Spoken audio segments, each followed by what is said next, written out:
Yes, students, here now yesterday I explained you the first topic, okay, regarding the how the British rule affected tribals, of the second part, okay, like even this how the British rule affected the tribals I have divided into two parts. So yesterday I started with the first topic of the second part, okay. So quickly I will just take a very quick revision of what we have studied in the first part. See, it is titled as high revenue demand, and here we have seen that the Britishers, they allowed some tribal communities to retain land.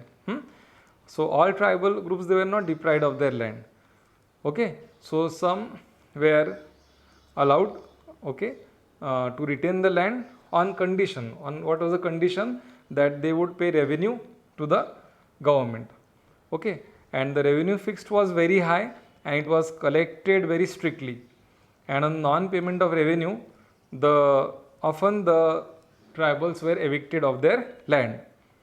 Moreover, the tribals, they took loan, to pay the revenue. They took loan from the money lenders, and when they could not pay back the loan, the money lenders, they took away the cattle, the cart, and even land of the tribals. And then the landless tribals, they were pushed into the forced labor or bet begari that we have seen. What is bet begari? It is labor without pay, okay. Now the next topic here is the change in forest laws, okay. So forest was declared as the state property, okay. What the Britishers do? They declared forest as the state property.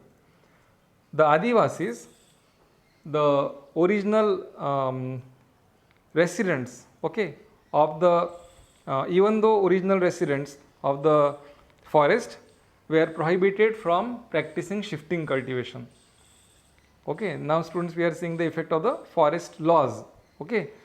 Forest was declared as the state property, okay, and the Adivasis, okay, they were prohibited from practicing shifting cultivation, okay. And there were other restrictions. They were also restricted, okay, or there were the other restrictions were there were restrictions on cutting trees, okay, collecting the forest produce, okay, hunting animals, etc. So these were the other restrictions also. Now these restrictions were imposed as a part of what? The forest laws, okay, and they were not allowed to practice shifting cultivation, okay. As we have seen that those in the central India or the northeast, okay, of course we are told that in northeast region, like there were widespread revolt and they were allowed also, but this was not necessary with all the communities, tribal communities, that they were allowed to practice shifting cultivation. So as it is given here, they were prohibited, okay. The tribal communities were prohibited from shifting cultivation, and there were restrictions, okay, on the tribal communities, okay. Other restrictions were there, like they cannot cut trees, okay, they cannot collect forest produce, they cannot hunt animals. Are you understanding? So as a result of this, okay, of course we are going to come to see this, the response of the tribals towards the changes, okay. So here we are studying that as a part of the forest laws, okay, what restrictions were put on the tribals. And in some areas the tribals were even not allowed to stay in the forest. I will repeat that in some areas the tribals were not even allowed to stay in the forest, and often the colonial rulers, okay, they used the tribals, okay, means for their convenience they allowed the tribals to stay in the forest and employed them as and used them as cheap labor, okay. Here can give you example. Here I can give you example of the Baigas in central India, that they were employed as forest guards. The Baigas, they were employed as forest guards, okay, and fire watchers. So when the Britishers felt that the tribals can be of their can be used for their convenience, okay, then they thought that they can be employed, huh? As means they wanted them to use them as cheap labor, and then they employed them as what, as the forest guards, okay, or fire watchers. You understand? So this had a considerable impact on the life of the tribals. You must have got an idea that what kind of impact now it must have, what change were brought in their life. You know, students, they were main occupation was collecting the forest produce, okay, hunting the animals, and now there is ban on collecting the forest produce and hunting animals. You have seen that they are, in some areas they are not even allowed to stay in the forest. Is it not going to change their life so much? And there is ban on shifting cultivation also. So and this these changes were witnessed when, with the advent of the British rule. Okay, so there was a considerable impact, okay, of these changes on the tribal way of living. Okay, this we have studied in this chapter so far. Okay, so the next topic now is the role of the traders and money lenders.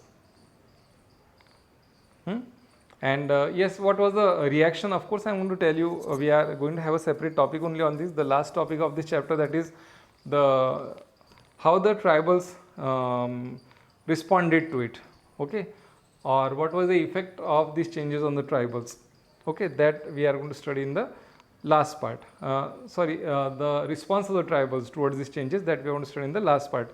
So there, I will tell you, of course, as it is given here itself in the text, that they vehemently protested against the laws of the British. Okay, yes. Now the next topic is the role of the traders and money lenders. See, you know, these students, these tribals, they were self-sufficient. Okay, means all their needs they were able to fulfill. Okay, they were not dependent on others to fulfill their needs. Okay, but for certain products they depended on, okay, for particular products they depended on sources, on external sources.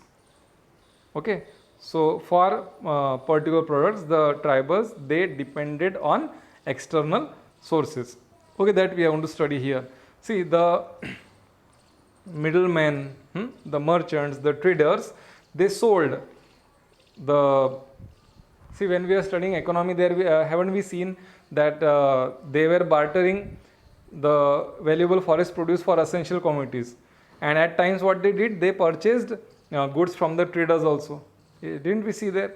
So here it is about that only, that though they were self-sufficient, okay, but for certain products they depended on external sources. Okay, so here we are talking about the traders, the middlemen, the merchants. Okay, they sold the tribals goods and they charged very high prices.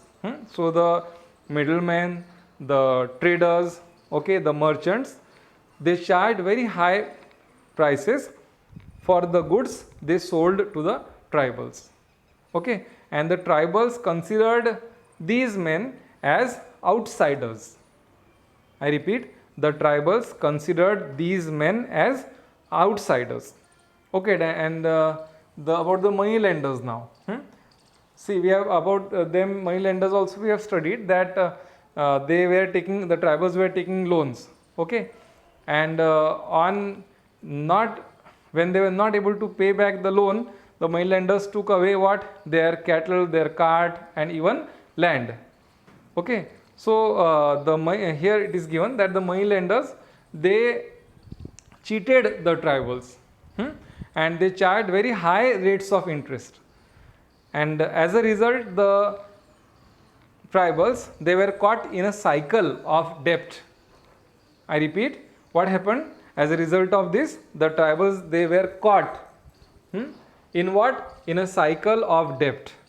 Okay, like for example, I have taken a loan, okay, and I am not able to pay back the money, okay, then what do? Again I take a loan, again I am not able to pay back the money, again I take a loan, okay. So this is like a cycle, okay. The debt on me is increasing and increasing and increasing, okay. So and what will happen means so much debt over me, okay.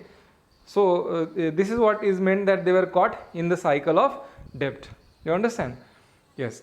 So now the tribals, okay. Yeah, one thing I missed you telling, that when I was telling you about the forest laws, the change in the forest laws, there one thing is there, that the tribals, since the tribals considered the land, the forest and its produce, um, it belongs to them. They considered that the forest belonged to them and the produce in the forest belonged to them.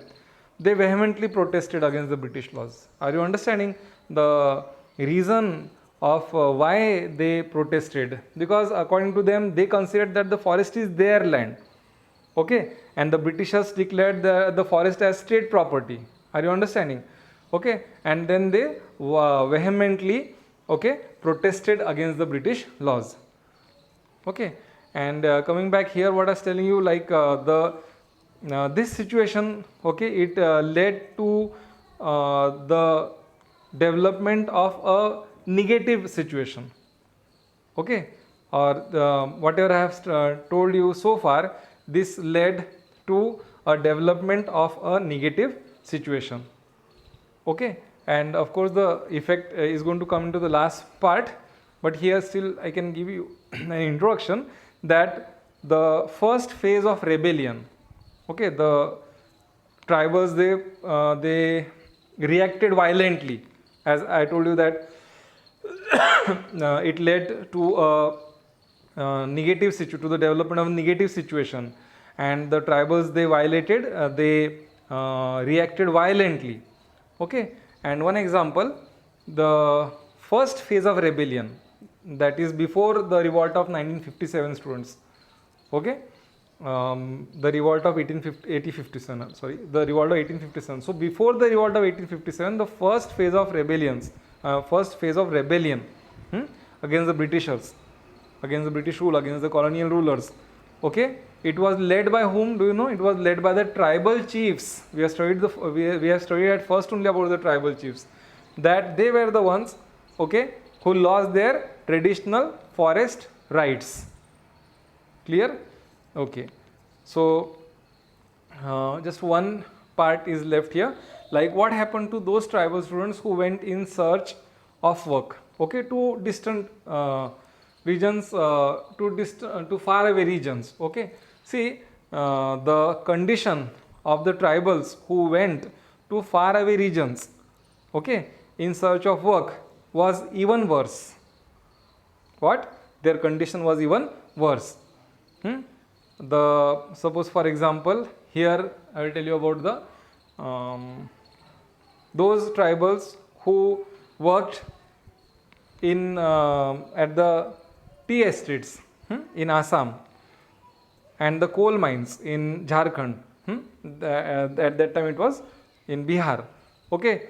So they were paid meager salary. So these people, they worked for a meager salary, okay, and they were not allowed even to go back home. So such was their condition, that they were paid meager salary and they were not allowed to go back home.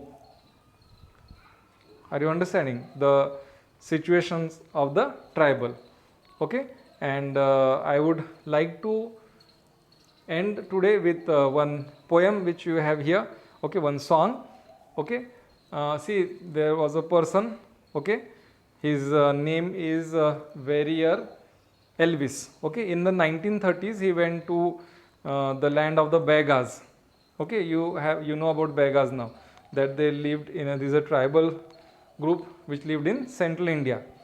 So he went to the Begas, and he was interested to know about the Begas, like their customs, their practices, their art, their folklore, and he recorded many songs of the Begas, and those songs, students, they lamented the hard time the tribals were having because of the British rule. So one such song is there. I'll tell you the theme of that song. See, the song is like that, in this land of the English, how difficult it is to live in this land of the English. Okay, so there the person who wrote that song, he laments the hard time they have been suffering. Okay, the hard time they were having due to the during the British rule. Okay, so there that person who sung that, he said that how hard it is, means in the land of the English, how hard it is to live. Okay, and then he gave some examples like in the village, he said that sits the landlord. Okay, means these are the different people they have to face. Okay, in the village sits the landlord. Okay, in the gate sits the kotwar. Okay, in the field sits the patwari. In the garden sits the patwari. In the field sits the government.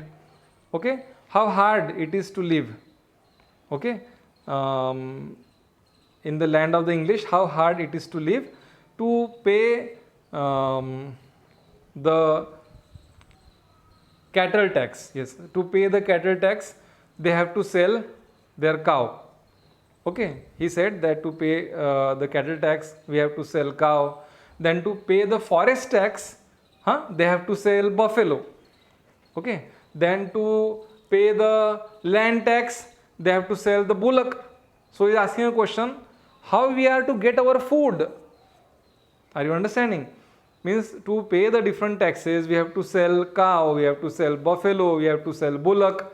So how are we to get our food?